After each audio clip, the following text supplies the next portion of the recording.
ഗജേന്ദ്രൻ ജഡരൂപിയാണ്, മാറ്ററാണ്. അതായത് എപ്പോഴാണ് ഒരു വസ്തു ജഡാവുക? അവനവൻ്റെ ഉള്ളിലെ ചൈതന്യത്തിനെക്കുറിച്ച് ഒരു ബോധവും ഇല്ലാണ്ടിരുന്നാൽ അത് ജഡായി. ലോകത്തിൽ 99% ആൾക്കാരും ചത്തതിനൊക്കുമേ ജീവിച്ചിരിക്കലും എന്ന് പറഞ്ഞ അവസ്ഥയിലാണ് വേദാന്തത്തിൻ്റെ ദൃഷ്ടിയിൽ. ബ്രഹ്മജ്ഞാനികളുടെ ദൃഷ്ടിയിൽ അനവധി പേരും അവരവരുടെ സ്വന്തം ചൈതന്യം അറിയാതെ ജീവിക്കുന്ന ആൾക്കാരാണ്. അങ്ങനെ സ്വന്തം ചൈതന്യം അറിയാതെ ജീവിക്കണ നമ്മുടെയൊക്കെ പ്രതീകമാണ് ഗജേന്ദ്രൻ. അതാണ് നമ്മൾ ഗജേന്ദ്രമോക്ഷത്തിൽ നിന്ന് മനസ്സിലാക്കേണ്ടത്. ഭാഗവതത്തിൻ്റെ പ്രധാനപ്പെട്ട വിഷയം എന്ന് പറയുന്നത് തന്നെ ജ്ഞാനവൈരാഗ്യ സഹിതമായിട്ടുള്ള ഭക്തിയാണ്. നമ്മൾ ഭാഗവത മഹാത്മ്യം പറഞ്ഞു ഭക്തിയുടെ 2 മക്കളാണ്. ഭക്തിക്ക് ചെറുപ്പവും വയസ്സായ 2 മക്കളുമായിട്ടാണ് നമ്മൾ ഇവരെ ആദ്യം കാണുന്നത് വൃന്ദാവനത്തിൽ നാരദൻ കാണുമ്പോൾ. ഈ ഭക്തി മാത്രം നിന്നിട്ട് കാര്യമില്ല എന്ന് നമ്മൾ കഴിഞ്ഞ ദിവസങ്ങളിൽ പഠിച്ചിട്ടുണ്ട്. ജ്ഞാനവും വേണം, വൈരാഗ്യവും വേണം. ജ്ഞാനം മാത്രം നിന്നിട്ടും കാര്യമില്ല, ഭക്തിയും വേണം, വൈരാഗ്യവും വേണം. വൈരാഗ്യം മാത്രമായിട്ടും കാര്യമില്ല, ഭക്തിയും വേണം, ജ്ഞാനവും വേണം. അപ്പോൾ ഈ അമ്മയും മക്കളും ഇങ്ങനെ ഒന്നിച്ച് നിന്നാൽ മാത്രമേ നമുക്ക് പുഷ്ടിയുള്ളൂ, നമ്മളെന്നാലേ രക്ഷപ്പെടുള്ളൂ. ഭാഗവതം മുഴുവൻ ഈ കഥ പറച്ചിലാണ്. ഇവരെ 3 പേരെയും പല അളവിൽ ചേർത്തും മറിച്ചും പല പെർമ്യൂട്ടേഷൻ കോമ്പിനേഷൻസ് ഉണ്ടാക്കി കഥ പറയലാണ് ഭാഗവതം ചെയ്യണത്. പല വിധത്തിൽ വിവരിച്ചിരിക്കുന്നു. അതിന് വേണ്ടിയിട്ട് എന്താ ചെയ്തിരിക്കണം? കഥ പറയാനായിട്ട് ബ്രഹ്മജ്ഞാനികളിലെ രാജാവായിട്ടുള്ള പരമഹംസനായിട്ടുള്ള ശുഗനെ കൊണ്ട് കഥ പറയിപ്പിച്ചിരിക്കുന്നു. കഥ കേൾക്കണതോ പരീക്ഷിത്ത് അദ്ദേഹത്തിന് ഭഗവാന്റെ കഥയല്ലാണ്ട് മനസ്സിൽ പോലും ഒന്നും ഓർക്കാൻ പാടില്ല എന്ന് അത്രയും ദൃഢനിശ്ചയമുള്ള മഹാത്മാവായിരുന്നു. ഈ 7 ദിവസം അദ്ദേഹം ഭക്ഷണം പോലും കഴിക്കുന്നില്ല, രാത്രി ഉറങ്ങുന്നില്ല, അങ്ങനെയായിരുന്നു കേൾക്കുകയാണ്. പകൽ കഥ നിർത്തിയാലും സന്ധ്യയ്ക്ക് കഥ നിർത്തിയാലും അദ്ദേഹം ജപിച്ചുകൊണ്ടിരിക്കുകയാണ് പിറ്റേന്ന് പുലർച്ചെ വരെ. അപ്പം അദ്ദേഹത്തിന് വിശപ്പും ദാഹവും പോലും ഓർമ്മ വരാത്ത വണ്ണം ഭഗവാനിൽ മനസ്സുറച്ചു കഴിഞ്ഞിരുന്നു. അത് ഈ 8ാമത്തെ സ്കന്ധത്തിൻ്റെ 1ാമത്തെ അധ്യായത്തിൻ്റെ 33ാമത്തെ ശ്ലോകത്തിൽ പറയുന്നുണ്ട്. പരീക്ഷത്തിന് വിശപ്പും ദാഹവും പോലും ഓർമ്മയില്ല എന്ന്. നമ്മൾ പറയില്ലേ ഞാൻ കഴിക്കാൻ മറന്നു, നമ്മൾ ഉറങ്ങാൻ മറന്നു എന്നാരും പറയാറില്ല, എന്നാൽ കഴിക്കാൻ മറന്നു എന്ന് നമ്മൾ പറയാറുണ്ട്. മൂപ്പർ കഴിക്കാനും മറന്നു, ഉറങ്ങാനും മറന്നു. ഭാഗവതത്തിലാണെങ്കിലോ പല വിധത്തിലാണ് ഈ മായ കാണിക്കുന്നത്. എന്താ മായ? അവനവൻ്റെ ഈ ആത്മചൈതന്യത്തിനെ മറക്കാൻ വേണ്ടി പ്രേരിപ്പിക്കുന്നത് എന്തൊക്കെയുണ്ടോ അതൊക്കെ മായ. ആ മായ പല രൂപത്തിലും ഭാഗവതത്തിൽ ഇങ്ങനെ പ്രത്യക്ഷപ്പെടുന്നു. 5ാമത്തെ സ്കന്ധത്തിൽ നമ്മൾ പഠിച്ചു, കേട്ടു എന്നല്ല പഠിച്ചു. എന്താ പഠിച്ചത്? മാനായിട്ട് വന്നു ഭരതൻ്റെ അടുത്ത് മായ. അങ്ങനെ ഉയർന്നു പോയിരുന്ന അദ്ദേഹം താഴോട്ട് വന്നു.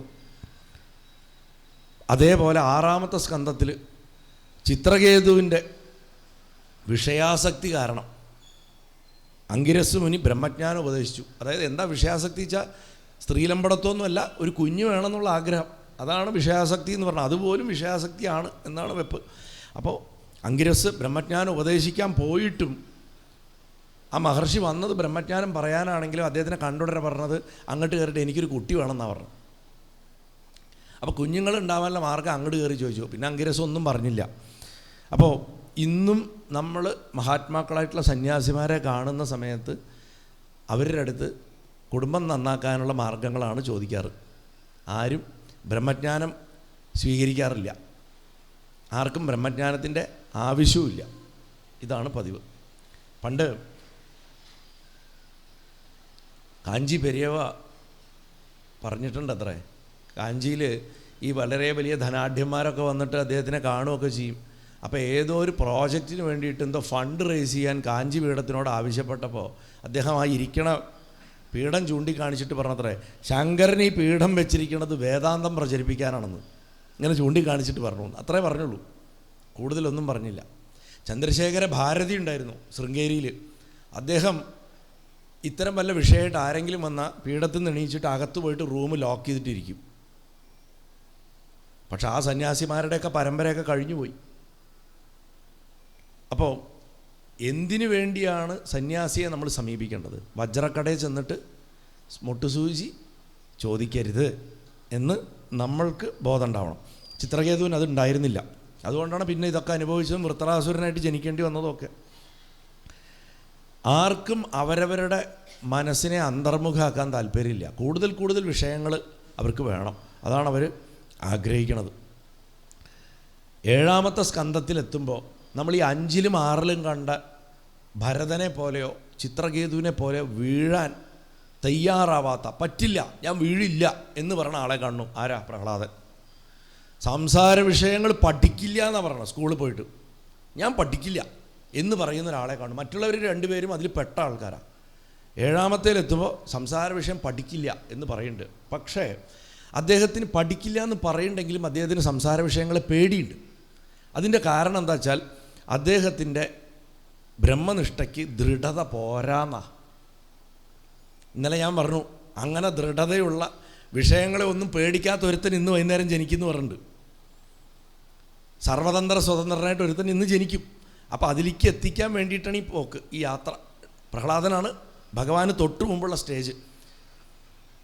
അപ്പോൾ അതിൻ്റെ ആ ഡിസ്കഷൻ നടക്കുന്ന സമയത്ത് രണ്ടായിട്ട് കാണുന്ന ദ്വൈതത്തിനെയാണ് നമ്മൾ സംസാര വിഷയം എന്ന് പറയുന്നത്.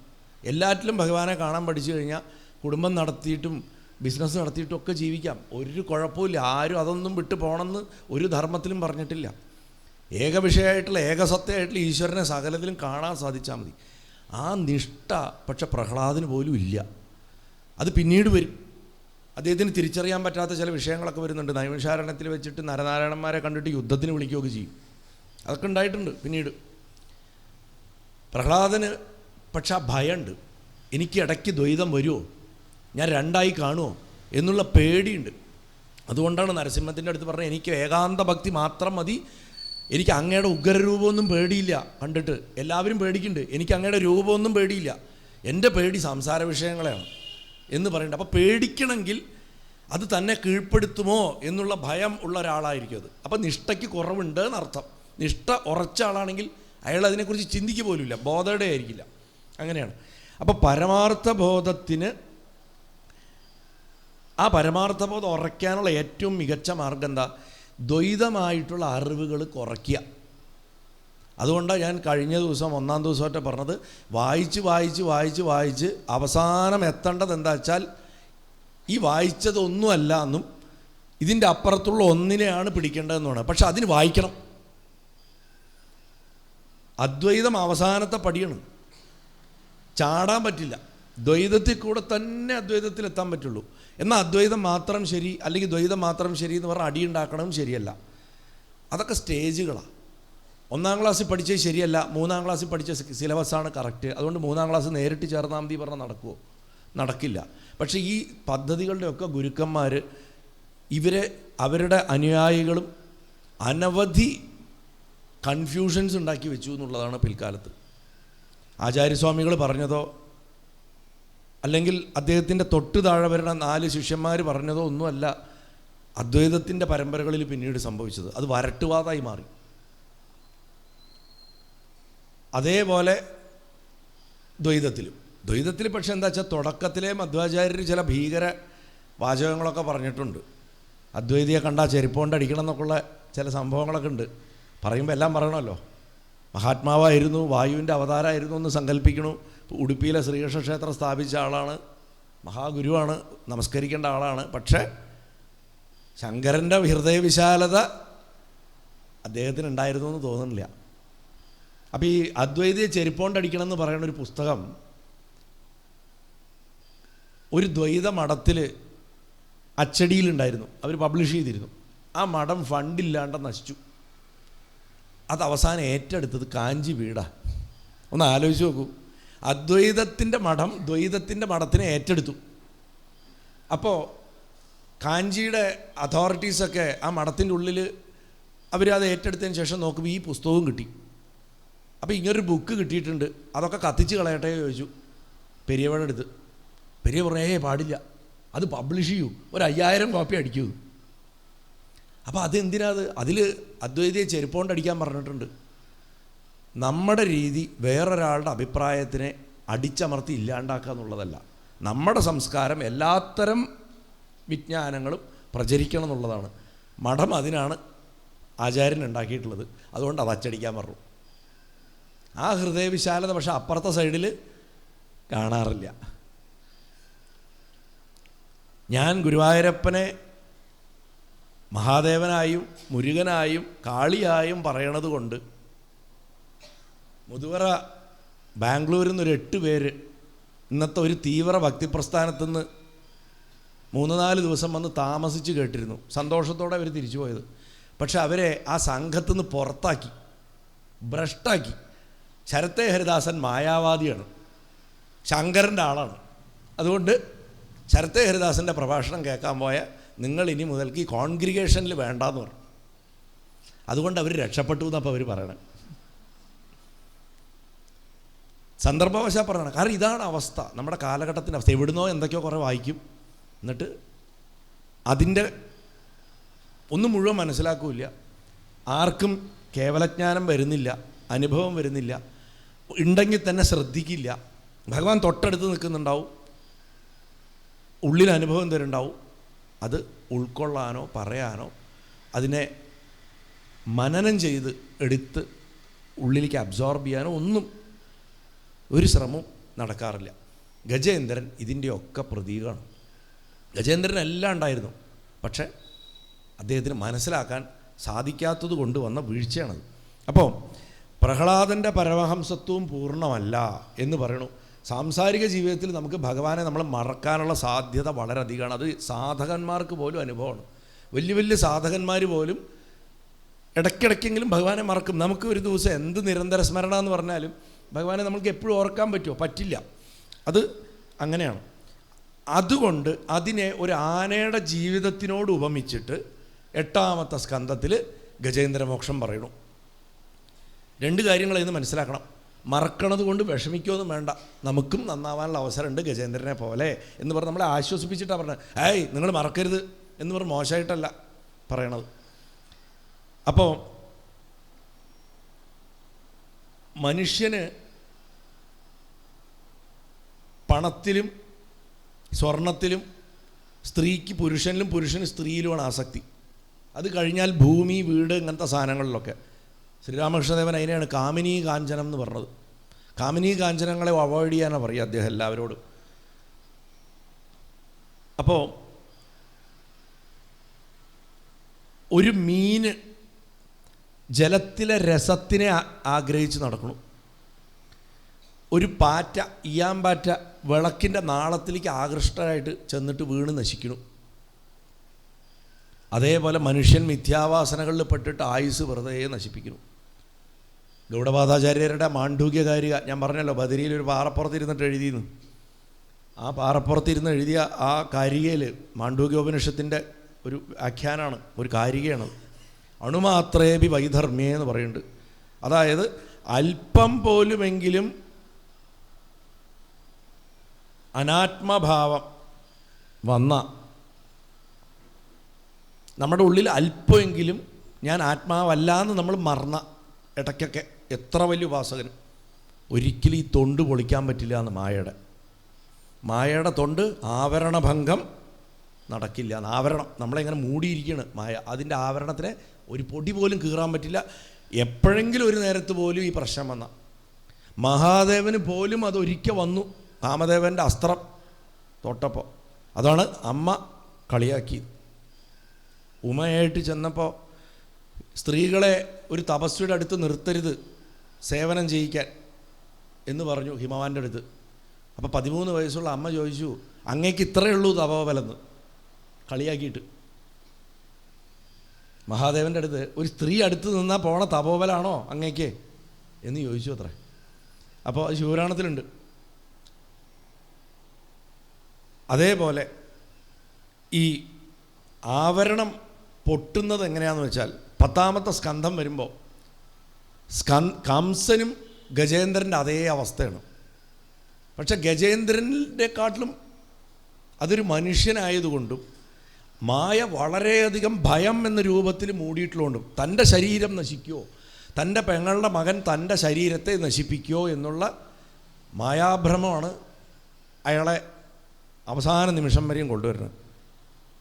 ആരെയാണോ പേടിക്കണത് ആ മരുമകനെ ഒരു പ്രാവശ്യമേ കാണുന്നുള്ളൂ. ഈ അമ്മാവനും മരുമകനും ഒരൊറ്റ തവണ തമ്മിൽ കാണുള്ളൂ. കണ്ട നിമിഷം പോയി. കാരണം എന്താ? ആത്മാവിനെ കണ്ടു. പരമാത്മാവായിട്ടുള്ള വസ്തുവിനെ ഇത്രയും കാലം മായ കടന്നവൻ വൃത്തിയായിട്ടൊന്ന് കണ്ടു, ഒറ്റ അടി കഴിഞ്ഞു. ആ കാണാനുള്ള തയ്യാറെടുപ്പായിരുന്നു കംസൻ്റെ ഭയം. ഭഗവാനെ കാണാൻ ഒരു പ്രിപ്പറേഷൻ വേണം നമുക്ക്. ഗജേന്ദ്രൻ അൺപ്രിപ്പയർഡായിരുന്നു, കംസൻ പ്രിപ്പയർഡായിരുന്നു. അവൻ പോലും അറിയാണ്ട് പ്രിപ്പയർഡായിരുന്നു. കാണുന്ന സമയം തന്നെ മൃത്യു സംഭവിച്ചു. കാരണം ജ്ഞാനവും അജ്ഞാനവും ഒന്നിച്ചിരിക്കാൻ സാധിക്കില്ല. യഥാർത്ഥ ജ്ഞാനം വന്നാൽ അജ്ഞാനം ഫുള്ളടിച്ചു പോകും. അജ്ഞാനം ഫുള്ള് വന്നു കഴിഞ്ഞാൽ ജ്ഞാനം അപ്പം പോവും. വെളിച്ചം ഇരുട്ട് പോലെയാണ്.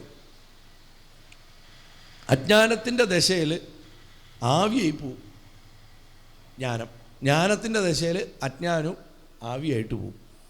രണ്ടും കൂടെ ഒന്നിച്ച് നിൽക്കാൻ പറ്റില്ല. ഭഗവാൻ ശുദ്ധജ്ഞാനം, കൃഷ്ണൻ. കംസൻ ശുദ്ധ അജ്ഞാനം. ജ്ഞാനത്തിന് ആയിട്ട് സംഘം വന്നുടനെ അജ്ഞാനം അടിച്ചു പോയി, സ്പോട്ടിൽ പോയി. ആണ് ഒറ്റ തവണ ഇവർ കാണുന്നുള്ളൂ. അപ്പോൾ ആത്മവിസ്മരണത്തിൻ്റെ കണ്ടിന്യൂസ് ആയിട്ടുള്ളൊരു പ്രോസസ്സാണ് കംസനിൽ കാണുന്നത്. ഈ വിസ്മരണത്തിൻ്റെ ഒരു ഇൻട്രൊഡക്ഷൻ കൊടുക്കുകയാണ് ശുഗമഹർഷി ഗജേന്ദ്രമോക്ഷത്തിൽ. നമ്മളെ മറക്കുക. നമ്മൾ ചില ആൾക്കാരോട് പറയും, ഇതേ വെറുതെ മതിമറക്കരുതട്ടെ, അവനവനെ മറന്നിട്ടുള്ള പ്രവർത്തികൾ ചെയ്യരുതെന്ന് വെറുതെ വാക്കാലെ പറയും. അതിൻ്റെ ആഴം നമ്മൾ ചിന്തിക്കാറില്ല പലപ്പോഴും. അപ്പം ഈ 8ാമത്തെ സ്കന്ധം തുടങ്ങണത് ശുകദേവൻ പരീക്ഷത്തിനെ ഒരു മന്ത്രോപനിഷത്ത് കേൾപ്പിച്ചിട്ടാണ്. അതായത് നമ്മൾ എന്ത് പൂജയും തുടങ്ങണ, ഒരു പ്രധാന പൂജ തുടങ്ങണ മുമ്പ് ഗണപതിക്ക് വെക്കില്ലേ, അതുപോലെ ഒരു ഇൻട്രൊഡക്ഷനായിട്ട് ഒരു മന്ത്രോപനിഷത്ത് കേൾപ്പിക്കും. എന്താ മന്ത്രോപനിഷത്ത്? രണ്ട് വരി പറയാം. ഏനച്ഛേദയതേ വിശ്വം വിശ്വം ഛേദയതേനയം യോ ജാഗർത്തിശയാനേസ്മിന്നായം തം വേദവേദസ. ഏതിൻ്റെ സത്ത കൊണ്ടാണോ ഈ പ്രപഞ്ചം മുഴുവൻ നിലനിൽക്കണം, ഈ വിശ്വം മുഴുവൻ ചൈതന്യമുള്ളതായിട്ട് മാറിയിട്ടുള്ളത്, ഏതിനെ വിശ്വത്തിന് ചൈതന്യമുള്ളതാക്കാൻ കഴിയണില്ലയോ, പ്രപഞ്ചത്തിന് അതിനെ ചൈതന്യമുള്ളതാക്കാൻ കഴിയില്ല, ഇതിനെ ചൈതന്യമുള്ളതാക്കാൻ കഴിയുള്ളൂ. ഓമിനെ വിശ്വത്തിനെ ചൈതന്യമാക്കാൻ പറ്റുള്ളൂ, വിശ്വത്തിന് ഓമിനെ ചൈതന്യമാക്കാൻ പറ്റില്ല. ഓം വിശ്വം വിഷ്ണുർ വഷട്കാരോ, അങ്ങനെയല്ലേ പോണത് പ്രപഞ്ചം. സഹസ്രനാമം പറഞ്ഞ പ്രപഞ്ചത്തിൻ്റെ വിടരലാണ്. സൃഷ്ടി ഇങ്ങനെ വിടർന്ന് വരികയാണ്. ഓമിന് വിശ്വത്തിനെ പ്രകാശിപ്പിക്കാം, ജനിപ്പിക്കാം, പക്ഷെ വിശ്വത്തിന് തിരിച്ചു പറ്റില്ല. അതാണ് ഇവിടെ പറഞ്ഞത്. വിശ്വം ലയിച്ച ശേഷവും സാക്ഷി രൂപത്തിൽ എന്താണോ ഉണർന്നിരിക്കുന്നത്, ഏതിനെ ജഗത്തിന് അറിയാൻ കഴിയണില്ലയോ, ആ പരമാത്മാവ് ഈ ജഗത്തിനെ ശരിക്കും അറിഞ്ഞിട്ടുണ്ട്. ഭഗവാനെല്ലാം അറിയാം, പക്ഷെ നമുക്ക് ഭഗവാനെ അറിയാൻ പറ്റില്ല എന്നർത്ഥം. ഇത് പറഞ്ഞു കൊടുത്തതിന് ശേഷമാണ് ഈ കഥയിലേക്ക് കയറുന്നത്. ആത്മാവാസ്യമിതം വിശ്വം യത് കിഞ്ചഗത്യാം ജഗത് തേന ത്യക്തേന ഭുഞ്ജീത മാ ഘൃത കസ്യ സിധ്വനം. ഇതൊരു ഉപനിഷത്ത് മന്ത്രമാണ്. ഈശാവാസ്യമിതം സർവം എന്ന് പറഞ്ഞു തുടങ്ങണ ഈശാവാസ്യോപനിഷത്തിൻ്റെ മന്ത്രത്തിനെ എടുത്തിട്ട് ഇവിടെ ചേർത്തിരിക്കണം. കഴിഞ്ഞ ദിവസം ഞാൻ പറഞ്ഞു, വേദത്തുനിന്ന് ഉപനിഷത്തുകളിൽ നിന്നുള്ള വാക്യങ്ങളൊക്കെ ഇടയ്ക്കിടയ്ക്ക് ഭാഗവതത്തിൽ അവിടെ ഇവിടെയൊക്കെ കാണാൻ പറ്റും. ഈ സംസാരത്തിൽ എന്തൊക്കെ പഞ്ചഭൂതങ്ങളുടെ സംഘാതം കൊണ്ടുണ്ടായിട്ടുണ്ടോ, ചേർന്നിട്ടുണ്ടായിട്ടുണ്ടോ, അത് സകലതും പരമാത്മാവിനെ കൊണ്ട് നിറഞ്ഞിരിക്കണമെന്ന് ഭഗവാൻ പറയുന്നുണ്ടല്ലോ. യോമേ അന്തപ്രവിശ്യ, ഞാൻ എല്ലാറ്റിൻ്റെ അകത്തും ഇരിക്കണു. അതുകൊണ്ട് സകലതും പരമാത്മാവിന് അർപ്പിച്ചതിന് ശേഷം വേണം അവയെ ഉപയോഗിക്കാൻ.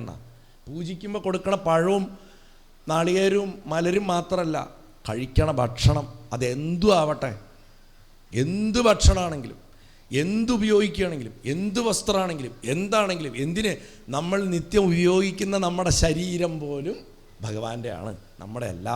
ഈ പ്രാപഞ്ചിക വസ്തുക്കൾ മുഴുവൻ, ഈ പഞ്ചഭൂതങ്ങൾ മുഴുവൻ ചേർന്നിട്ടുള്ള നമ്മുടെ ശരീരം പോലും അദ്ദേഹത്തിൻ്റെയാണ്.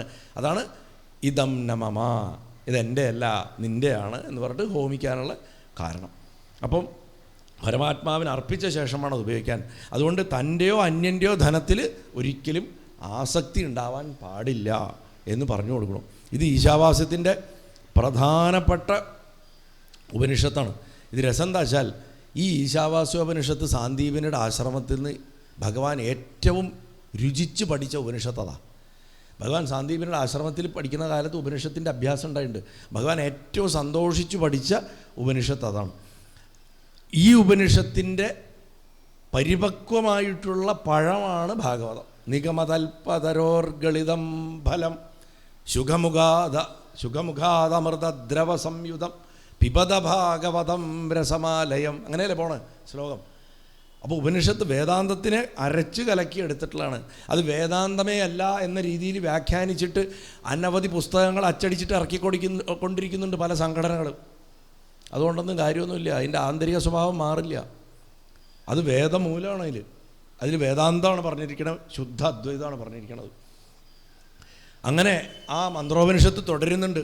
പിന്നെയും യം ന പശ്യതി പശ്യന്തം ചക്ഷുരസ്യ നരിഷ്യതി തം ഭൂതനിലയം ദേവം സുവർണമുപധാവത എന്നൊക്കെ പറഞ്ഞിട്ട് അത് ആ ഭഗവാന്റെ സ്വരൂപത്തിനെ വീണ്ടും വീണ്ടും വീണ്ടും വർണ്ണിക്കണ ആ ഉപനിഷത്ത് നിത്യം അധ്യയനം ചെയ്യണത്.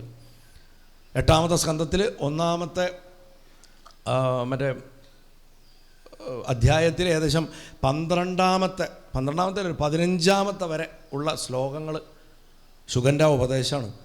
ഒരു നല്ല ഒരു പഠിക്കുന്ന സാധകൻ നിത്യം സ്വാധ്യായം ചെയ്ത് ഇതിൻ്റെ അർത്ഥം വിചാരിക്കുന്നത് വളരെ വിശേഷമാണ്, ബ്രഹ്മബോധം ഉറയ്ക്കാൻ വേണ്ടിയിട്ട്.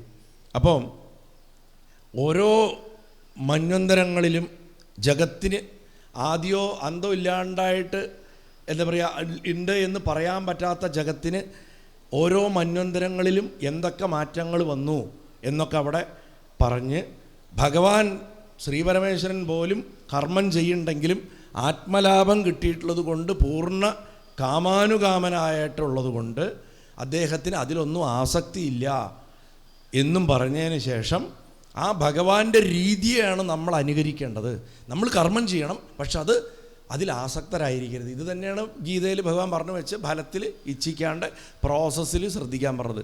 ഒരു കാര്യം ചെയ്യുമ്പോൾ, ഒരു കൂട്ടാൻ ഉണ്ടാക്കുമ്പോൾ ആ കൂട്ടാൻ നന്നാവോ എന്ന് ആലോചിച്ചുകൊണ്ടിരുന്നാൽ അടി പിടിക്കും, കരിയും, അങ്ങനെ പല സംഭവങ്ങളുണ്ടാവും. അതിന് പകരം ആ ഓരോന്ന് വൃത്തിയായിട്ട് നല്ല ഭംഗിയായിട്ട് കറക്കി അരിയുക, പിന്നെ കൃത്യമായിട്ട് ആവശ്യത്തിലുള്ള എണ്ണ ഒഴിക്കുക. അപ്പോൾ എണ്ണ ഒഴിക്കുമ്പോൾ എണ്ണയിൽ മാത്രം ശ്രദ്ധിക്കുക.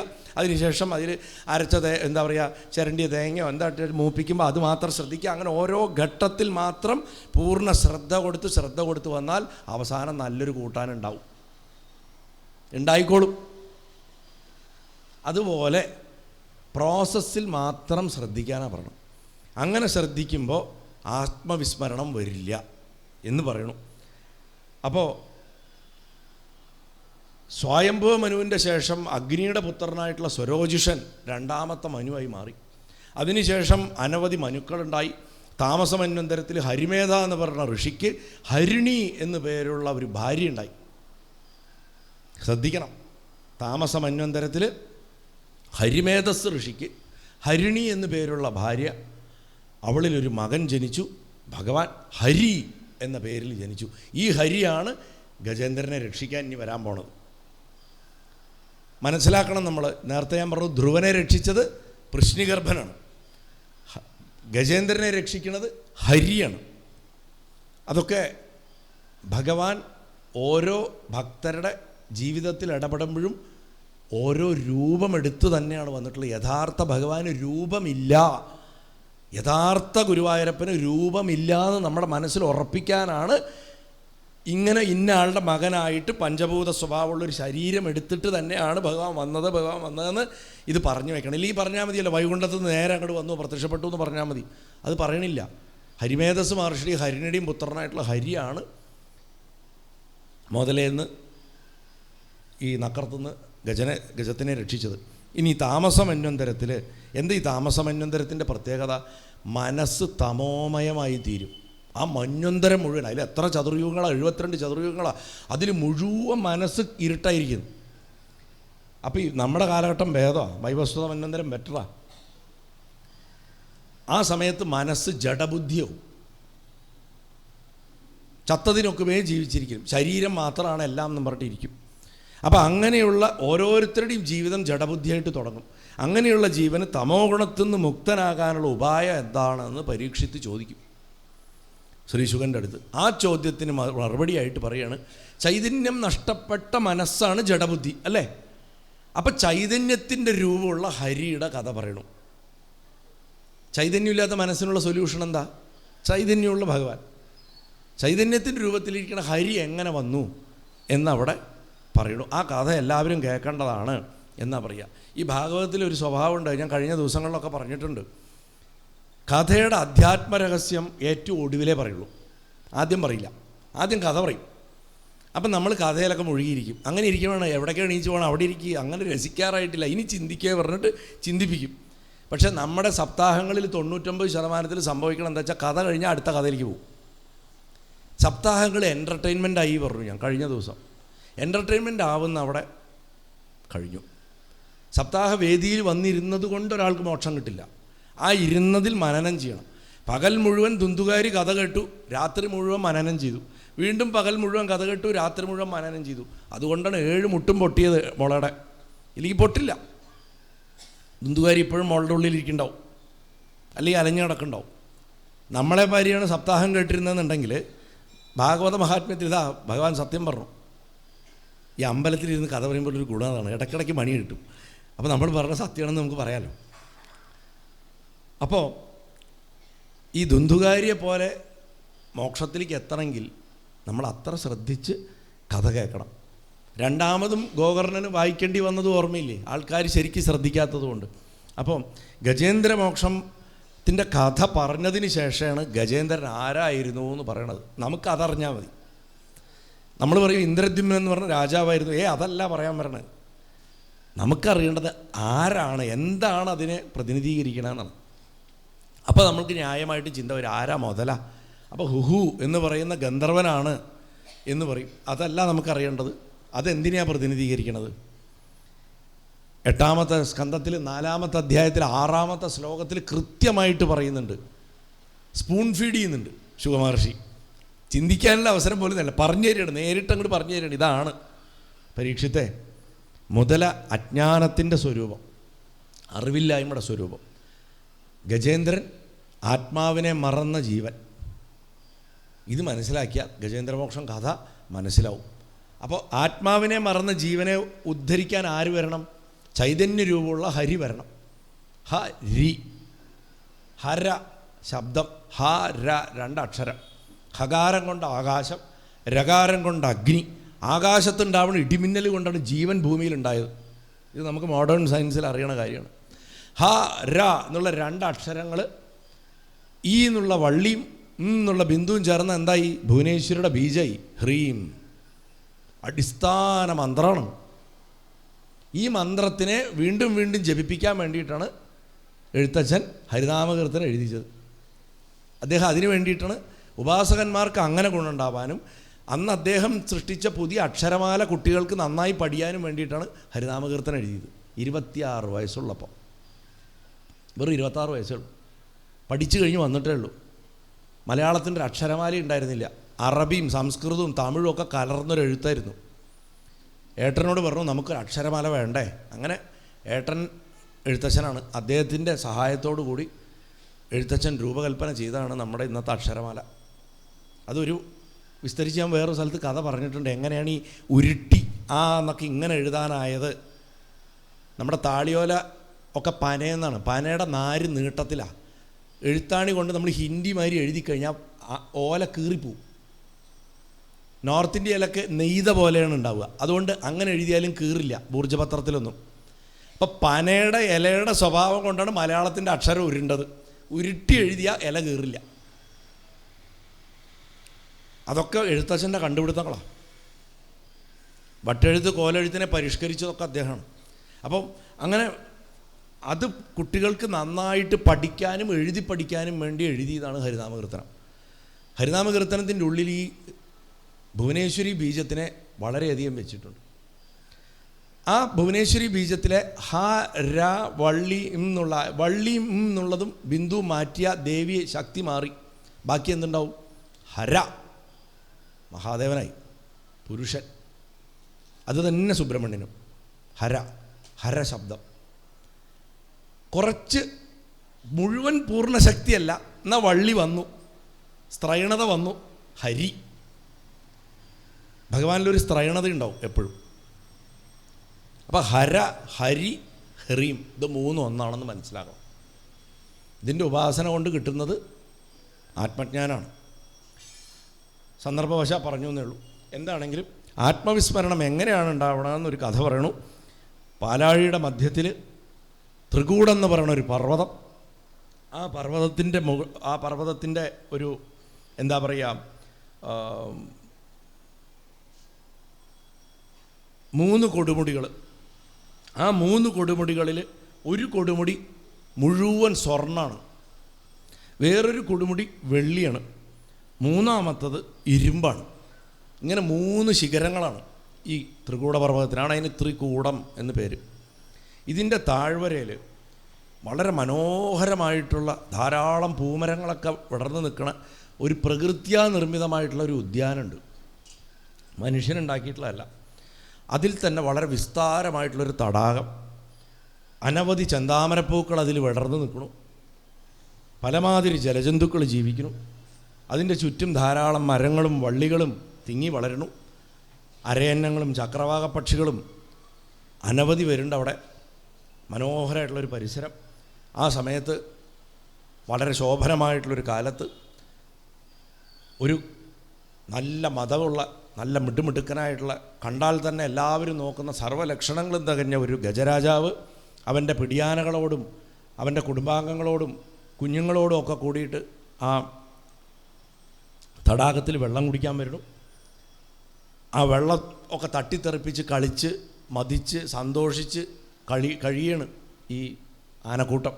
അവർക്കറിയണില്ല ഈ വെള്ളത്തിൻ്റെ ഉള്ളിൽ ഒരു വലിയ അപകടം ഇരിക്കേണ്ടത്.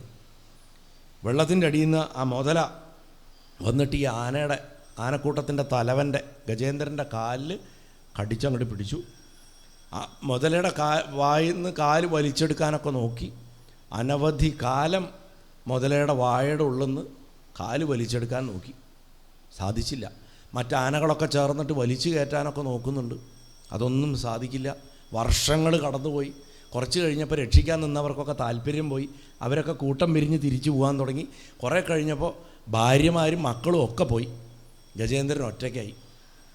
അങ്ങനെ ഗജേന്ദ്രനും മുതലയും തമ്മിലുള്ള പിടിയും വലിയും അനേക വർഷങ്ങൾ നീണ്ടു നിന്നു എന്നാണ് പറയണം, അനവധി വർഷങ്ങൾ. അതിൻ്റെ അവസാനത്തിൽ സകല ഊർജവും നഷ്ടപ്പെട്ട്, അതായത് ഏത് വ്യക്തിക്കും ഒരു പ്രശ്നത്തിൽ പെടുമ്പോൾ ആദ്യം ചിന്തിക്കുക എന്നെക്കൊണ്ട് നിന്ന് പുറത്ത് കിടക്കാൻ പറ്റുന്ന. കുറേ കഴിയുമ്പോഴേ മനസ്സിലാവുള്ളൂ എന്നെക്കൊണ്ട് പറ്റില്ല, ഇതിന് ഭഗവാന്റെ സഹായം വേണം. ഒരു എക്സാമ്പിൾ പറയാം. ജരാസന്ധൻ്റെ കഥ പറയാറുണ്ട് ഞാൻ ചില സ്ഥലത്ത്. മിണ്ടാതെ 1ാമത്തെ ദിവസം തന്നെ കൃഷ്ണനോട് ചോദിച്ചാൽ മതി ഭീമന് എങ്ങനെ ഇയാളെ കൊല്ലണ്ടെന്ന്. ചോദിച്ചില്ല. 27 ദിവസം തല്ലുകൊണ്ടൊരു വഴിയായപ്പോൾ അവസാനം ചോദിച്ചു ഞാൻ എങ്ങനെ ഇയാളെ കൊല്ലുകയെന്ന്. അപ്പോഴാണ് പറഞ്ഞു കൊടുക്കണേ, ദാ എളുപ്പമാണ്, ഇങ്ങനെ കീറുക, ഇങ്ങിടുക എന്ന് പറഞ്ഞ് കാണിച്ചു കൊടുത്തു. ഇതാദ്യം പറഞ്ഞാൽ മതിയായിരുന്നു, ഇത് പക്ഷെ ചെയ്തില്ല. നമ്മളൊക്കെ ഇങ്ങനെയാണ്. നമ്മൾ വലിയ വിശ്വാസികളാണ്, വഴിപാടുകൾ കഴിക്കും, അമ്പലത്തിൽ പോവും, പ്രാർത്ഥിക്കും, ഒക്കെ ഉണ്ട്. പക്ഷെ പ്രതിസന്ധി വന്നു കഴിഞ്ഞാൽ ആദ്യം നമ്മൾ തന്നെ സ്വയം, ഇത് ഇലക്ട്രിക് ഷോക്ക് കിട്ടിക്കൊണ്ടിരിക്കണവൻ ആ പ്ലഗിൽ തന്നെ പിടിച്ചിട്ട് അത് ഓഫാക്കാൻ നോക്കുന്ന പോലെയാണ്. അപ്പോൾ ഈ ഒരു പ്രശ്നം ഗജേന്ദ്രനുണ്ടായിരുന്നു. അങ്ങനെ തനിച്ചായി മരണം ഉറപ്പാണെന്നായ സമയത്താണ് പൂർവജന്മത്തിൽ താൻ ഉപാസിച്ചിട്ടുള്ളതിൻ്റെ ഫലം കൊണ്ട്, എപ്പോഴും പൂർവജന്മസ്മൃതി വളരെ പ്രധാനമാണ്. വൃത്രൻ മരണം മുന്നിൽ കണ്ടപ്പോഴാണ് അഹം ഹരേ എന്ന് പറഞ്ഞത് അല്ലേ? അതേപോലെ ഇവിടെ അങ്ങോട്ട് നമസ്തേ പുരുഷായ തുഭ്യെന്നും പറഞ്ഞിട്ട് അങ്ങോട്ട് തുടങ്ങുകയാണ്. അതിൻ്റെ അവസാനത്തിലെത്തുമ്പോൾ സകല ജീവരാശികൾക്കും മാർഗദർശിയായവനായിട്ടുള്ള ഭഗവാനെ നാരായണാഖില ഗുരോ ഭഗവൻ നമസ്തേ എന്ന് പറഞ്ഞിട്ട് സ്തുതിക്കുകയാണ്. എല്ലാവരും എൻ്റെ ഭഗവാനെ, എൻ്റെ രക്ഷക എന്നൊക്കെ വിളിക്കുമ്പോൾ ഇതിൽ അനവധി കഥകളുണ്ട് ഭാഗവതത്തിൽ. ഈ മഹാത്മാവ് മാത്രമാണ് നാരായണ അഖില ഗുരോ എന്ന് വിളിക്കണത്. അതെന്താ കാരണം വെച്ചാൽ, ആത്മവിസ്മൃതി ഉണ്ടായിട്ടുള്ള ഒരുത്തന് ഭഗവാൻ ഏത് രൂപത്തിലാണ് വരേണ്ടത്? ഗുരുവായിട്ടാണ് വരേണ്ടത്. ഗുരു എന്ന് പറഞ്ഞാൽ എന്താ? ഗു ഇരുട്ട്, രു ഇരുട്ടിനെ തകർക്കണത്, രുച്ച തകർക്കണത്. അപ്പോൾ ഇരുട്ട് തകർക്കണമെന്നാണ് ആ വാക്കിൻ്റെ അർത്ഥം. ഇരുട്ട് തകർത്താലേ ചൈതന്യം സ്ഫുരിക്കുള്ളൂ. ചൈതന്യം ചെന്താ? ചിത്തിന് അന്യമായത്, മനസ്സിന് മനസ്സിലാക്കാൻ പറ്റാത്തതെന്നർത്ഥം. ചൈതന്യം, ചിത്തിന് അന്യമായത് ചൈതന്യം. ആ സ്വരൂപത്തിലാണ് ഹരി പ്രത്യക്ഷപ്പെടുന്നത്. എങ്ങനെയാണ് പ്രത്യക്ഷപ്പെടുന്നത്? മെല്ലെ പോവാം, അവിടെ കിടക്കട്ടെ, അങ്ങനെയല്ല, നടന്നൊന്നുമല്ല വന്നത്. വണ്ടി പിടിച്ചുമല്ല വന്നത്, ഗരുഡൻ്റെ പുറത്താണ് വന്നത്. ഗരുഡൻ്റെ പുറത്തുനിന്ന് ഇറങ്ങുന്നുമില്ല. വലിച്ചു കയറ്റണയൊക്കെ ഗരുഡൻ്റെ പുറത്ത് ഇരുന്നുകൊണ്ടാണ് വലിച്ചു കയറ്റണത്. അത് ഇരിക്കലുമല്ല ശരിക്ക്. ഞാൻ എപ്പോഴും പറയാറുണ്ട്, ഗരുഡൻ്റെ പുറത്ത് നിൽക്കുകയാണ്. ഗരുഡൻ്റെ കന്ധത്തിൽ നിന്നിട്ടാണ് ഭഗവാൻ വരിക. അത് നാരായണ കവചത്തിൽ വ്യക്തമായിട്ട് നമുക്ക് കാണാൻ പറ്റും. അഷ്ടഗുണോ അഷ്ടബാഹു എന്ന് പറഞ്ഞാൽ ഭഗവാൻ ഗരുഡൻ്റെ കഴുത്തിൽ നിന്നിട്ടാണ് വരിക. അപ്പോൾ ഈ ഗരുഡൻ ആരാ? ഗരുഡൻ ഭാവനയാണ്, മനസ്സിൻ്റെ ഭാവനയാണ്. ഞാൻ ഇന്നലെയും പറഞ്ഞു, ഗരുത്മാൻ ഡയതേ, മനസ്സിനെ ഉയർന്ന തലങ്ങളിലേക്ക് ഉയർത്തി എന്തു കൊണ്ടുപോകുന്നോ അത് ഗരുഡൻ. അപ്പോൾ ഗരുഡൻ നമ്മുടെയൊക്കെ ഇമാജിനേഷനാണ്, ഭാവനാസങ്കല്പം, ഭാവനാശക്തി. ആ ഭാവനാശക്തിയുടെ മുകളിൽ നമ്മുടെ സങ്കല്പശക്തിയുടെ പവർ അനുസരിച്ചിട്ടാണ് ഭഗവാൻ പ്രത്യക്ഷപ്പെടുക. കുറൂരമ്മയുടെ സങ്കല്പശക്തി പൂർണ്ണഭാവം വന്നപ്പോൾ കാണാൻ തുടങ്ങി കുട്ടിയെ. അല്ലാണ്ട് ഭഗവാനെ കാണാൻ പറ്റില്ല. ഭഗവാൻ പുറത്തുനിന്ന് വണ്ടി പിടിച്ച് വരണമല്ല, അകത്തുനിന്നാണ് വരേണ്ടത്. നമ്മൾ ധ്യാനിച്ചിട്ട് ഓരോ സൂക്ഷ്മാംശവും ഭഗവാന്റെ പട്ടിൻ്റെ ഓരോ ഞൊറി പോലും നമുക്ക് കാണാപ്പാടമാവുന്നൊരവസ്ഥ വരും ധ്യാനത്തിൽ. ആ ശരീരം ഫീൽ ചെയ്യാൻ പറ്റും. ഇങ്ങനെ വെച്ചാൽ ആ തൊലി ഇങ്ങനെ ഒന്ന് ഉള്ളിക്കായിട്ട് വരും, അങ്ങനെ ഫീലാവും. അത്ര കയ്യിൽ ഓരോ സ്ഥലത്ത് എവിടെയൊക്കെയാണ് ഭഗവാന് രോമങ്ങളുള്ളത്, കൺപീലിയിൽ എത്ര രോമുണ്ടെന്ന് വരെ അറിയും. ഒരു ശിവഭക്തൻ മനസ്സിൽ ശിവക്ഷേത്രം പണിതയിൽ ശിവൻ പ്രതിഷ്ഠയ്ക്ക് പോയ കഥ ഞാൻ പറഞ്ഞിട്ടുണ്ട്, പല പ്രഭാഷണങ്ങളും ഞാൻ പറഞ്ഞിട്ടുണ്ട്. അത്ര വിശദാംശങ്ങൾ വെച്ചിട്ട് ഓരോ കല്ലും ഗ്രില്ലും ഭണ്ഡാരവും ടൈല് അടക്കം എല്ലാം മനസ്സിൽ പുള്ളി സെറ്റ് ചെയ്തു. എല്ലാ ദിവസവും ഉറങ്ങി എണീക്കുമ്പോൾ വീണ്ടും ഈ പഴയതൊക്കെ ഓർമ്മ നിലനിർത്തിക്കൊണ്ട് വേണം പുതിയത് പണിയാൻ. ഇല്ലെങ്കിൽ ഒക്കെ കൂടെ പൊളിഞ്ഞു വീഴില്ലേ. ഇന്ന ടൈല് ഇന്ന സ്ഥലത്തുണ്ടെന്ന് ഓർത്ത് റെഡിയാക്കിയിട്ട് വേണം അടുത്ത പണിയാൻ. അങ്ങനെ അവസാനം പ്രതിഷ്ഠ വരെ നടത്തുന്ന ഒരു മഹാത്മാവിൻ്റെ കഥയുണ്ട് തമിഴ്നാട്ടിൽ. രാജാവ് വലിയൊരു അമ്പലം പണിതിട്ട് പ്രതിഷ്ഠ നടത്താൻ മുഹൂർത്തം നിശ്ചയിച്ചു. മഹാദേവൻ സ്വപ്നത്തിൽ വന്നിട്ട് പറഞ്ഞു, സോറി എനിക്ക് വരാൻ പറ്റില്ല, ആ സമയത്ത് വേറൊരു പ്രതിഷ്ഠയുണ്ടെന്ന്. അതാരാ? നിൻ്റെ രാജ്യത്ത് തന്നെയാണ്. എൻ്റെ രാജ്യത്ത് ഒരു വലിയ ക്ഷേത്രം, അവൻ വലിയൊരു മഹാക്ഷേത്രം പണിതിരിക്കുന്നു, അവിടുത്തെ പ്രതിഷ്ഠയാണ് നാളെ, അതുകൊണ്ട് എനിക്ക് വരാൻ പറ്റില്ല പറഞ്ഞു. ചാരന്മാരെ വിട്ട് അന്വേഷിച്ചപ്പെട്ട് ഒരു കുടിലിൽ ജീവിക്കണ ഒരു ദരിദ്രനാണ്. അവന് അമ്പലമൊന്നും പണിയാൻ പറ്റാത്തതുകൊണ്ട് അവൻ മനസ്സിൽ ദിവസം അമ്പലം പണിയും. അപ്പോൾ അതിൻ്റെ പ്രതിഷ്ഠ അവൻ നിശ്ചയിച്ചിരിക്കുന്ന നാളെയാണ്. രാജാവ് പുറത്ത് പണിത അമ്പലത്തിൽ പ്രതിഷ്ഠ നിശ്ചയിച്ചിരിക്കുന്നത് നാളെയാണ്. ഭഗവാൻ പറഞ്ഞു, എനിക്ക് അവിടെ വരാൻ പറ്റില്ല, ഞാൻ മറ്റേ പ്രതിഷ്ഠയ്ക്ക് പോകുന്നു. അപ്പം സങ്കല്പശക്തിയുടെ പാരമ്യത മഹാദേവൻ്റെ ചില മന്ത്രങ്ങളിലുണ്ട്. സങ്കല്പശക്തി പ്രദായ എന്ന് കാണാം. സങ്കല്പശക്തി ഇല്ലാത്തവന് തപസ് ചെയ്യാൻ പറ്റില്ല. സങ്കല്പശക്തി ഇല്ലാത്തവന് കലാകാരനാവാൻ പറ്റില്ല. സങ്കല്പശക്തി ഇല്ലാത്ത ആൾക്കാർക്ക് നല്ല ഗൃഹസ്ഥയോ ആവാൻ പറ്റില്ല. നമ്മുടെ ജീവിതം മുഴുവൻ സങ്കല്പശക്തിയല്ലേ. ചില വീടുകളിൽ ചെന്നാൽ ചില അമ്മമാരുണ്ട്, ഉള്ളത് വെച്ചിട്ട് ടക്ക് 2 മിനിറ്റ് കൊണ്ട് എന്തെങ്കിലും കൂട്ടാനോ ഉപ്പേരിയൊക്കെ ഉണ്ടാക്കണം കാണാം. ആ റെസിപ്പി ആർക്കും അറിയുപോലുമില്ല ഇത് എവിടെ നിന്നാണ് ഉണ്ടായിരുന്നത്. സങ്കല്പശക്തിയാണ്. ചില ആൾക്കാർ ചില വലിയ പ്രശ്നങ്ങൾക്ക് സിമ്പിളായിട്ടുള്ള സൊല്യൂഷൻസ് ഉണ്ടാക്കും, പരിഹാരങ്ങൾ. സങ്കല്പശക്തിയാണ്. അപ്പോൾ ഭഗവാനെ ധ്യാനിച്ചിട്ടുണ്ടാവണ സങ്കല്പശക്തി മൂർത്തഭാവത്തിൽ വരുമ്പോൾ ഇമാജിനേഷൻ്റെ ചിറകിലേറി, സങ്കല്പശക്തിയുടെ ചിറകിലേറി ഭഗവാൻ വരും എന്ന് നമ്മൾ മനസ്സിലാക്കണം. ഇങ്ങനെയാണ് ഭഗവാൻ പ്രത്യക്ഷപ്പെടണം. അപ്പോൾ ഭഗവാന്റെ സ്മരണ മനസ്സിൽ വന്ന നിമിഷം അദ്ദേഹം സ്തുതിച്ചു. ആ സ്തുതിയുടെ അവസാനത്തിൽ ഭാഗ്യം ഭാഗ്യം ഭാഗ്യം ഭാഗ്യം, അത് സൗഭാഗ്യം എന്നാണ് പറയേണ്ടത്. സാധാരണ ഭാഗ്യങ്ങളൊക്കെയാണ് നമ്മൾ ജീവിതത്തിൽ വലിയ ഭാഗ്യമായിട്ട് പറയുന്നത്. ഭാ എന്നുള്ള ശബ്ദം കൊണ്ട് പ്രകാശം ഗം വരുത്തുന്നത്. അപ്പോൾ പ്രകാശം ജീവിതത്തിലേക്ക് കടന്നു വരുന്നതാണ് ഭാഗ്യം. അത് മോക്ഷമാണെങ്കിലോ സൗഭാഗ്യം. അതുകൊണ്ടാണ് ശ്രീവിദ്യയ്ക്ക് സൗഭാഗ്യവിദ്യ എന്ന് പറയണത്. ശ്രീവിദ്യ മാത്രമേ അത് പറയുള്ളൂ. ഭാഗ്യങ്ങൾ അനവധിയുണ്ട്, സൗഭാഗ്യം ഒന്നേ ഉള്ളൂ. സൗഭാഗ്യം ഭഗവാനെ കിട്ടല. നമ്മൾ പറയും, ഓ വളരെ സൗഭാഗ്യവതിയാണ്, സൗഭാഗ്യവാനാണെന്ന്. ഭാഗ്യവാനും ഭാഗ്യവതിയാണ്, അത്രയും മതി, അധികം ഡെക്കറേഷൻ വേണ്ട. സൗഭാഗ്യവാനാണ് സൗഭാഗ്യവതിയാണ് പറയണമെങ്കിൽ അത് ആത്മജ്ഞാനി ആയിരിക്കണം എന്നാണ്. എന്താണെങ്കിലും ഭഗവാൻ പ്രത്യക്ഷപ്പെട്ടു, ആ ഹരി പ്രത്യക്ഷപ്പെട്ടു. ആ ഹരി തന്നെയാണ്, ആ ഹരിയെയാണ് പ്രാർത്ഥിക്കാൻ പറയണത് ഭാഗവതം അവസാനിക്കുമ്പോൾ. പതിതസ്കലിതശ്ചാർത്ത ക്ഷുത്വാവാ വിവശോ ബ്രുവൻ ഹരേ നമ എന്ന് പറയണത് ഈ ഹരിയാണ്. ദാഹിച്ചവനാണെങ്കിലും വിശന്നവനാണെങ്കിലും വഴിയിൽ വീണവനാണെങ്കിലും മുറിവേറ്റവനാണെങ്കിലും ദുഃഖിക്കണവനാണെങ്കിലും എന്തോ ആയിക്കോട്ടെ നമ്മുടെ അവസ്ഥ, ഹരേ നമ എന്ന് ഒരു പ്രാവശ്യം വിളിച്ചാൽ ഞാൻ വന്നിട്ട് ഉയർത്തും എന്നുള്ള ഭഗവാന്റെ ആ പ്രോമിസാണ് ആ ശ്ലോകത്തിലിരിക്കുന്നത്. ആ ഹരിയാണ് ഇവിടെ വന്നത്. ആ ഹരി വന്നു. ആ ഹരിയെ കണ്ട ഉടനെ ഭഗവാൻ കൈ നീട്ടിയത് പിടിച്ചു കയറ്റാനാ. നമ്മളാണെങ്കിൽ എന്താ ചെയ്യുക? എന്നെ വേഗം പിടിച്ചു കയറ്റ പറയും. ചിലർ പിടിച്ചു കയറ്റാൻ നോക്കണവനെ വലിച്ചകത്തേക്കിടും. ഭാഗ്യം ഭഗവാനെ വലിച്ചിട്ടില്ല. പക്ഷെ ഗജേന്ദ്രൻ്റെ സംസ്കാരം നോക്കൂ. മരണം കണ്ടിരിക്കുകയാണ്, രക്ഷകൻ വന്നിട്ട് കൈ നീട്ടിയിട്ട് വാ എന്ന് പറഞ്ഞ് പിടിക്കുമ്പോൾ തുമ്പിക്കൈ കൊണ്ട് തപ്പാണ്. തപ്പി ഒരു താമര പറിച്ചെടുത്തിട്ട് അത് ഭഗവാന്റെ കയ്യിൽ വെച്ച് കൊടുക്കും. അതാണ് ഗജേന്ദ്രൻ്റെ അർച്ചന. അതിൻ്റെ പ്രതീകമായിട്ടാണ് നമ്മൾ ഇവിടെ താമര വെച്ചത്. എത്ര പേര് അങ്ങനെ ചിന്തിച്ച് വെച്ചു എന്ന് എനിക്കറിയില്ല. അങ്ങനെ ആത്മവിസ്മരണം സംഭവിച്ചിട്ടുള്ള ഗജേന്ദ്രനെ ആത്മസ്മൃതി ഉണ്ടാക്കി കൊടുത്ത് ഭഗവാൻ രക്ഷിച്ചു. എന്നാൽ ഇനി നോക്കൂ, മുതലയെ ചക്രം കൊണ്ട് കൊല്ലുക തുടങ്ങിയ പരിപാടികളൊന്നുമല്ല ചെയ്തത്. മുതലയോടുകൂടി വലിച്ചു കയറ്റി മുതലയുടെ ശിരസ്സറുത്ത് അവിദ്യയുടെ അടിസ്ഥാന അഹങ്കാര അജ്ഞാനത്തിൻ്റെ അതാണ് തലയറുത്ത് മാറ്റി. അതിനും മോക്ഷം ഇതിനും മോക്ഷം. ഇപ്പോൾ ഇൻ്റർനെറ്റിലൊക്കെ ഒരു ചിത്രമുണ്ട്. ഏതോ ഒരു നല്ല ഭക്തിയുള്ള ഭാവനയുള്ള ചിത്രകാരൻ തന്നെയാണ് അത് വരച്ചിരിക്കുന്നത്. ഒരു തോളത്ത് ആനയും തൻ്റെ ഒക്കത്ത് മുതലെടുത്തിട്ട് നിൽക്കണ ഭഗവാനെ കണ്ടിട്ടുണ്ടോ? ഇൻ്റർനെറ്റ് തിരഞ്ഞാൽ കാണാം. അങ്ങനൊരു ഗജേന്ദ്രമോക്ഷം ഞാൻ കണ്ടിട്ടേ ഇല്ല അവിടെ. തോളത്ത് ആന ഒരു കൊച്ചു വാവ കിടക്കണ മാതിരി ഇങ്ങനെ കിടക്കുന്നുണ്ട്. മുതലെടുത്ത് ഒക്കത്തും പിടിച്ചിരിക്കുന്നു. രണ്ടു പേർക്കും ഭഗവാനുണ്ട്. ഭഗവാന് ഭേദങ്ങളില്ലല്ലോ.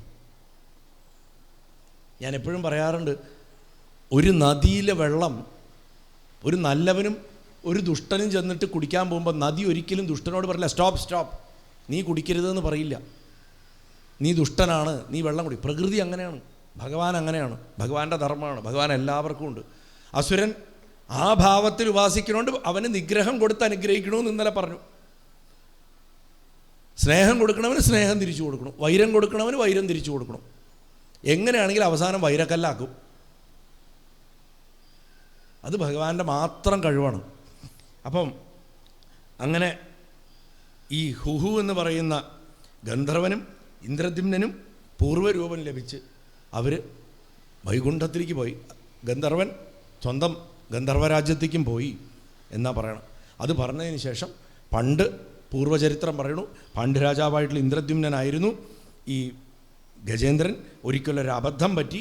എല്ലാം മറന്ന് ധ്യാനത്തിലിരുന്ന സമയത്ത് അഗസ്ത്യ മഹർഷിയും ശിഷ്യന്മാരും ഇന്ദ്രദ്യുമ്നൻ്റെ ആശ്രമത്തിൽ വന്നത് അറിഞ്ഞില്ല.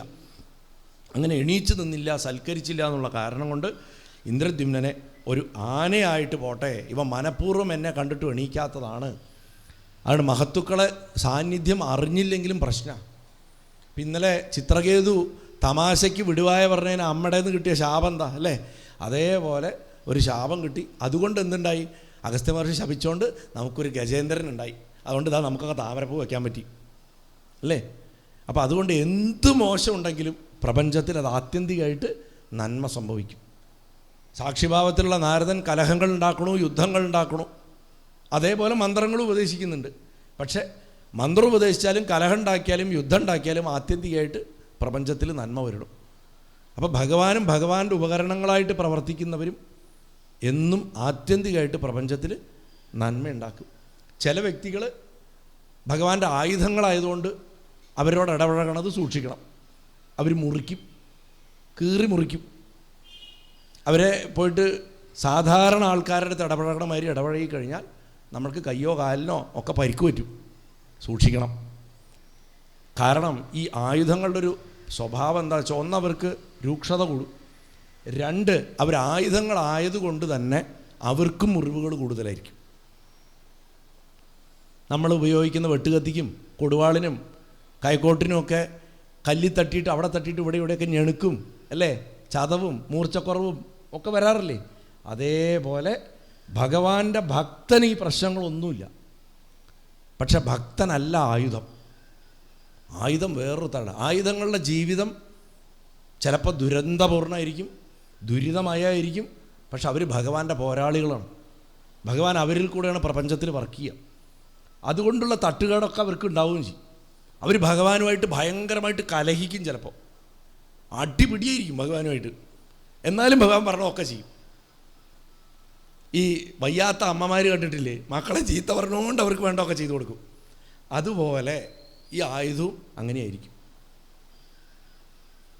കിങ്കരത്വം എന്ന് പറയും. എന്തായാലെങ്കിലും പറഞ്ഞു എന്നേ ഉള്ളൂ. അപ്പം ഈ പൂർവജന്മത്തിൽ ഇന്ദ്രദ്യുമ്നൻ ഭഗവാനെ തന്നെയാണ് ഉപാസിച്ചിരുന്നത്. ശാപം കൊണ്ട് ആനയായി അനേക വർഷങ്ങൾ ഈ ആനയുടെ ശരീരത്തിൽ സഹസ്രാബ്ദങ്ങൾ ജീവിച്ചു എന്നാണ്. അതും പോരാണ്ട മുതലയുടെ കാലിൽ പെട്ടിട്ടും അനവധി സഹസ്രാബ്ദങ്ങൾ ജീവിച്ചു. അവസാനം മനസ്സിലെ അഹങ്കാരം നിശേഷമടങ്ങി ഭഗവാന് തന്നെ സമ്പൂർണ്ണമായിട്ട് സമർപ്പിച്ചു. അതിൻ്റെ പ്രതീകമാണ് ആ താമരപ്പൂ. താമരപ്പൂ എന്ന് പറഞ്ഞാൽ എന്താ? ഹൃദയമാണ്. ഹൃദയം അവനിരിക്കണ സ്ഥലം, അതെടുത്ത് കൊടുക്കുകയാണ്. അതാണ് ഈ താമരപ്പൂ കൊടുത്തത്. അവനവൻ്റെ ഹൃദയപുഷ്പത്തിനെ എടുത്തിട്ട് ഭഗവാന് സമർപ്പിച്ചു. ആ സമർപ്പണത്തിൽ ഭഗവാൻ വിഷ്ണുദൂതന്മാരുടെ ദിവ്യരൂപം കൊടുത്തിട്ട് പാർഷദനാക്കി എന്നാണ്, വൈകുണ്ഠത്തിലേക്ക് കൊണ്ടുപോവുകയും ചെയ്തു. ഇതാണ് വാസ്തവത്തിൽ ഗജേന്ദ്രമോക്ഷം കഥയുടെ അന്തസത്ത.